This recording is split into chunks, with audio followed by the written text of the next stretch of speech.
Bonjour, bienvenue sur la chaîne. Aujourd'hui, pour cette vidéo, je vais vous faire un point plus court moyen terme, où est-ce qu'on est et ce que j'imagine pour les jours maximum 2 semaines qui viennent. On a des choses très intéressantes cette semaine, vraiment très intéressantes, et actuellement, il va y avoir encore pas mal de volatilité dans la décision, mais je vais essayer de me baser sur l'analyse technique pour essayer de prendre des décisions les plus claires et les plus propres possibles. Ok? Donc, on arrive ici. Je vais commencer par, pour moi, ce qui actuellement dirige le marché. Je répète, hein, je te le dis plein de fois, c'est la bourse. Et moi, personnellement, j'utilise le S&P 500 comme indicateur. J'aurais pu prendre le Nasdaq ou autre, mais voilà, je regarde celui-là. Et je l'avais défini à l'avance. Ici, on avait un niveau très très important, sous les 5000, qui a été atteint. Voilà, vraiment ce niveau, j'insiste dessus, c'est pas un niveau comme un autre dans la descente qui pourrait exister pour moi. Ça, c'est un niveau très long terme, c'est un niveau qui potentiellement peut définir un top, un bottom pardon, de marché. Regardez, ici on avait eu un top, on est venu passer et on est revenu sur ce top. On avait un Fibo à 0,5 dans la foulée qui était là. Voilà, 0,5 de la poussée en retracement, support résistance, j'en passe et des pas mûrs, j'avais prise de liquidité ici, voilà, enfin vraiment ce niveau, techniquement, il est très fort, il fait beaucoup de sens, et malgré tout le contexte actuel que l'on peut avoir, la guerre, Trump, la Chine, les droits de douane, euh, et ben pour des gros acteurs du marché, c'est une zone d'achat, et la preuve c'est que quand on y est allé, on est allé très très vite, on a explosé plein de liquidités et de niveaux jusqu'à arriver sur celui-ci que j'attendais pour dans personnellement plutôt quelques semaines ou quelques mois. Là, moi j'avais imaginé un truc plus comme ça, mais là bon, les événements se sont accélérés. Et ben on est allé et on s'est arrêté dessus. Pas avant, pas après, on s'est arrêté dessus. Donc c'est les signes que ça fonctionne. Maintenant, on va venir un peu plus en détail dessus, sur ce niveau. Voilà ce qui se passe. On est là, ok, on va rester en daily, pardon. Est-ce que ça y est, c'est bon, c'est beau temps, on va rebondir? C'est encore tôt pour le dire, le niveau est costaud. Pour l'instant, à l'intérieur, je regarde sur la vidéo précédente que j'ai faite qui vous intéressait vraiment de détecter un top et un bottom. Je vois que j'ai une volatilité baissière qui était très forte, qui était en accélérant. Elle commence à réduire. Ok, donc j'ai une accélération. Et maintenant, je commence à avoir un ralentissement. Donc ça, c'est un bon signe à l'approche d'un support. Ici, les gens, quand ça a décroché, ils ont vendu, mais au fur et à mesure qu'on s'approchait du support, il y avait de moins en moins de vendeurs, et on va avoir probablement de plus en plus d'acheteurs qui arrivent. Pour l'instant, par contre, les acheteurs, alors là, regardez, là, ridicule cette boulie journalière, ça également ridicule, pour l'instant, on n'est pas du tout sur un momentum boule. On est sur, au mieux, un écrasement sur le niveau, on n'a pas encore renversé. Donc, c'est pas encore le moment vraiment de sortir le champagne. Par contre, si je mets sur les champs de temps un petit peu plus courtes, une chose assez très intéressante, voilà, on va venir ici. Suite à cette grosse volatilité baissière, boum, boum, boum, boum, boum, actuellement, on a, pour moi, potentiellement un piège qui est en train de se mettre en place. Tout d'abord, on était venu sur ici un rebond dans un premier temps, un rebond qui est venu ravaler la mèche horrible qui était ici. Voilà, il y avait une mèche très très forte ici quand on avait la grosse baisse, il y a un short squeeze, donc tous ceux qui ont shorté trop tard se sont fait martyriser, il y a eu énormément de liquidation, 7%, enfin, c'était absolument monstrueux. Ça a fait une mèche, le marché n'aime pas les mèches, il aime bien les ravaler. On est venu ravaler la mèche, prendre une liquidité, et on est venu renverser. À partir de là, moi, je m'attendais à une continuation baissière, à venir péter ce bottom. Surtout que on a actuellement un empilement de liquidités assez sympa. Ce bottom n'a pas été repris. Celui-ci, regardez, on est venu, on s'est arrêté juste avant. Celui-ci, on s'est encore arrêté avant. Celui-ci, encore arrêté avant. Là, on vient d'en imprimer une il n'y a pas longtemps, on s'est encore arrêté avant. Et il semblerait que sur du court terme, on ait envie de créer actuellement une petite structure haussière. À partir de là, les probabilités sont les suivantes, les possibilités pardon sont les suivantes. On pourrait, puisqu'on commence à faire des points bas plus hauts et éventuellement des points hauts plus hauts, on pourrait penser qu'on est une structure haussière, que la baisse est finie et que ça y est, on va repartir. J'ai envie de dire, pourquoi pas. Pour l'instant, voilà, quand je suis en daily, je vois pas ça. Ok, donc j'aimerais voir une grosse bougie verte, une bougie de ravalement, un truc vraiment sympa, et surtout de venir casser ce niveau-là à la hausse. Ça, ce serait un signe haussier, parce qu'on aurait commencé à faire vraiment, sur une échelle de temps plus longue, des points hauts plus hauts. Ok, voilà, moi je voudrais venir voir ce niveau être pris encore une fois. Voilà, ça, ce serait un bon signe de retour haussier. Pour l'instant, je n'ai pas ça. Donc, je pense encore que on a une probabilité forte de venir prendre ces liquidités ici. Par contre, là où c'est intéressant, c'est que vous voyez qu'en ce moment, on est venu bloquer plusieurs fois. À mon avis, si on a une prise de liquidité qui se fait, elle devrait être de faible amplitude, à peu près ça, voilà, s'arrêter probablement avant l'équité précédente et venir renverser cette fois-ci avec le potentiel de venir chercher au moins ce niveau.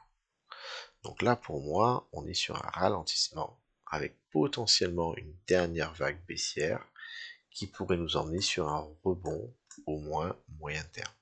Voilà. Est-ce qu'on pourrait avoir un bottom du marché tout qui se pose? Écoutez, quand c'était vraiment catastrophique au Covid, c'est ce qu'on a eu. On a eu un gros bottom qui est reparti tout de suite, mais voilà, avec vous voyez le vert là qui s'est empilé, ça pour l'instant on l'a pas. Là c'était du moins 35%, là on a fait que du moins 17%, c'est pas aussi catastrophique. Je pense que le bottom va avoir besoin de plus de temps. Ça, c'était notre bourse. Donc on récapitule, pour l'instant toujours baissier, potentiellement sur résistance, avec pour l'instant quelque chose qui semble tenir, même si une dernière vague baissière est possible. Vous voyez, rien n'est simple. Sur le Bitcoin, concrètement, qu'est-ce que ça nous donne? Ok, donc là c'est encore plus intéressant techniquement. On a eu perte du range, retest en résistance, et depuis une structure baissière. Cette structure baissière, et si on regarde bien, ça a été grosse amplitude, puis le bottom suivant, petite amplitude, puis le bottom suivant, petite amplitude, et là, on est encore en train de bloquer. Est-ce qu'on est sur un niveau signifiant? Écoutez, c'est pas trop mal, puisqu'on est sur un niveau support-résistance du range précédent qui est ici. Voilà, support-résistance. Et donc, avec un range, donc avec un support qui est en dessous.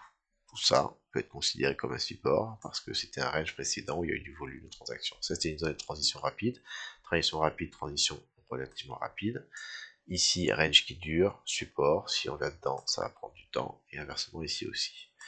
Et c'est confirmé par le fait que le prix, plus il s'en rapproche, plus il ralentit. C'est-à-dire que les vendeurs, ils ont moins envie de vendre un support et les acheteurs commencent à se montrer. Donc ça, c'est intéressant pour nous. Ça veut dire que si le marché suit ce qu'on a vu avant sur le S&P, moi je commence vraiment à être intéressé pour faire du trading de ce qu'on appelle déviation réintégration lorsque on vient péter un bottom maintenant, pas avant, hein, parce qu'avant si je pétais un bottom, j'avais pas envie d'acheter du tout, vous voyez, hein, trop gros.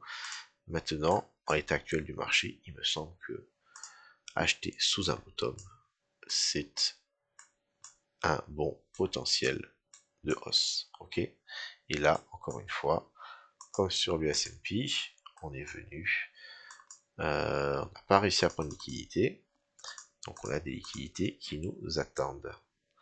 Probablement ici, on va venir en une heure. Voilà, regardez. Bottom qui tient, bottom qui tient, bottom qui tient, bottom qui tient. On a des liquidités qui attendent. On a peut-être encore un petit peu de force baissière puisque la structure baissière est toujours intacte. Donc pourquoi pas venir faire ce genre de choses là. Et si jamais on casse, compliqué d'acheter en dessous, même si là ça sent quand même très bon pour acheter en dessous. Et surtout, si on a une réintégration au niveau de la cassure, pour moi c'est le signe d'achat. J'ai mon stop loss, j'ai mon point d'entrée, j'ai en ce moment, je pense, probablement une validation qui va être relativement courte, puisque vu l'amplitude des bottoms, ça reste de plus en plus faible. Pourquoi pas seulement 2% de perte possible, et venir chercher les liquidités, donc venir chercher au moins ce top là, donc avec un potentiel gain de 8%. Voilà comment je pense à voir si vraiment c'est intéressant, pourquoi pas venir retester la cassure du range précédent 90, ce qui sera encore plus intéressant. Donc là, pour moi, j'arrive sur une zone de trading qui m'intéresse. Et comme je vous l'ai dit, parce que j'ai identifié d'abord que la phase baissière est en phase d'affaiblissement, et que, arrivant sur support, ben maintenant je commence vraiment à être intéressé pour acheter ici, pour pouvoir revendre plus haut. Voilà. Si jamais on rentre dans ce range là, ok, donc on va enlever ça un petit peu, on va le masquer, ok, voilà, donc on a ce range ici. Si on rentre à l'intérieur, par contre, qu'est-ce qu'on peut avoir? On peut regarder nos niveaux horizontaux. Ok, donc on a pas grand chose avant d'arriver ici, des daily, weekly, ça c'est intéressant. On va regarder par rapport au volume. Donc si je regarde le volume sur le range 53, on a ici une zone de volume, l'entrée et le milieu de la borne, voilà, grosse zone de volume ici. Donc là on commence à avoir un endroit intéressant. On va mettre en blanc, on verra mieux. Intéressant. Et on a également une zone basse ici. Volume plus daily, voilà, il semblerait que ce soit les deux endroits qui pourraient plaire. Voilà, rapidement comme ça. En termes de volume, j'ai ça.